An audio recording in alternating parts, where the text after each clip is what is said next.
with Al. It's one of the things Al did for Conley was Patsy Walker. We have so Al, how did you come to be the writer and artist on Patsy Walker? To do what? To be the writer and artist on Patsy Walker? Well, because Stan held a gun to my head. No, actually, the way it came about, Stan and I had a very good relationship, not buddy-buddy, but I think from a professional perspective. I came to Stan when he, I think, was about 19, and I was about 2 years older. So you were more experienced than worldly wise.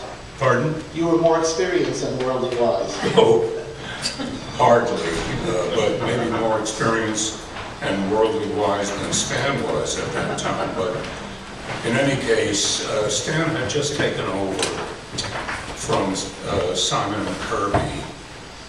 They had just left him. He was kind of stuck with the job, and to the best of my recollection, and was looking for people to come in and help out. And I had some samples which I had done for Will Eisner and a fellow by the name of Chad Grothkopf and a few others. And Stan took a quick look, reached over into a file thing on his desk, and grabbed the script and threw it at me and said, "If you can do this, I'll let you keep doing it." And it was quite a rigorous interview. Well, I think he didn't have time for fooling around. I mean, it was, either you did it, or either you could or you couldn't. When I brought it in, he said, "Great, keep on doing it," and was that Patsy Walker? No, that wasn't Patsy Walker. That was Squat Car Squad, which was two bumbling policemen. And they've continued to work for the New York City Police Department. And from that, you knew you'd be an expert in teenage romance? Oh, well, okay. If you want to get into Patsy Walker, okay. Well, I got the picture here. You don't have to talk about it. If it's too sensitive, you don't have to. At some point, all of us at Time and Comics were dismissed. And, but somehow Stanley either had a liking for me or my work, I don't know which, or he was desperate. He gave me a couple of features to do, one of which was Super Rabbit, and the other one was Patsy Walker. And, pardon? Super Rabbit. Super Rabbit, yes, who during the war fought Nazis. And we should tip our hats to Super Rabbit. Thank God he was on our side. But, I think the aspect of at first I told Stan, I can't do realistic figures. If I could, I would try to do superheroes where the money is. So he said, "You'll do this." So I said, "Well, okay, I'll try." And I dug up every reference I could on romance or girls features, Archie comics, and so on. And I got a flavor of what they were doing, and I showed it to him, and he said, "Okay, write it and draw it."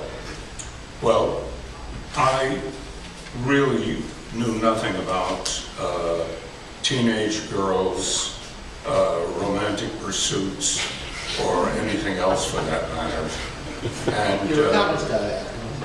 so it was, he told me to do it, so I did it. And I think, if I may say so, the writing is what saved me, because my drawing, I don't think ever was something to write about. It says right there on the cover, hilarious comedy.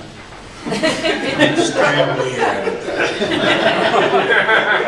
And then here's a letter that Stan wrote on your behalf that ended up in the forward to Man's Al Jaffee spews out snappy answers to stupid questions. That was the first of many of those volumes.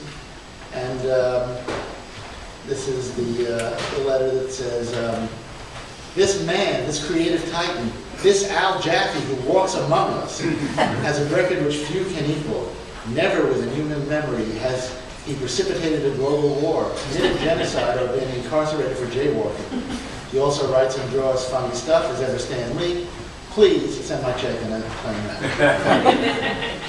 He wrote that because he had a feature called hyperbole. He doesn't know anything.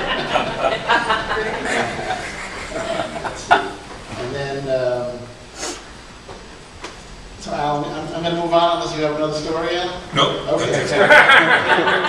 And in the book we have Stan Goldberg, who is famous as a humor and romance artist as well. He, for many years, drew Millie the Model and Archie comics. And here he is with Joe Simmons on the left, Stan's brother and the artist of the Spider-Man newspaper strip, Larry Lieber, Stan, and then Stan Goldberg, who you may remember the comics referred to as Mustachio Stan. To not get confused with the other Stan. Stan here tonight?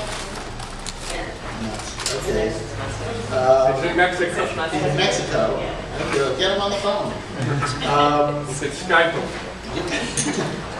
And Stan was the colorist on the original 60s Marvels. He chose or collaborated on the color scheme of all the main Marvel heroes. Am I getting this right, Flo? Okay, all right. And there's a Millie the Model cover that Stan did. Both Stans, I'm sure that's Stan cover copy. And that was part of what made Marvel, the Marvel superheroes, what they were, was that Stan adapted a lot of the humor aspects and romance aspects of the other books into the superheroes. And speaking of Flo Steinberg, here's Flo Steinberg. There she is in real life. That was, what, 2 or 3? She never changed. I don't think so. There's Flo in a Jack Kirby story called "What If the Original Marvel Bullpen Become the Fantastic Four?" And you can't make, well, you could make this stuff up.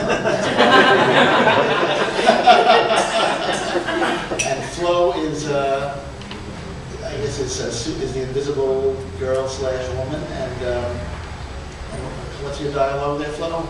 We'd have recognized him earlier if he hadn't attacked us. That sounds just like you, right? How many times have I heard you say that? Always. And in the lower left, Flo was a publisher for a while of a groundbreaking alternative comic called Big Apple Comics. And who did that cover by? Wally Wood. Anybody. So that was.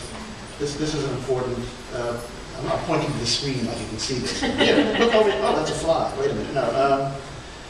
So that was important. And Flo, if you were like me and you went to the Marvel bullpen when you were 12 and pretended you were there on assignment from your school paper, as if that would give you some more of it.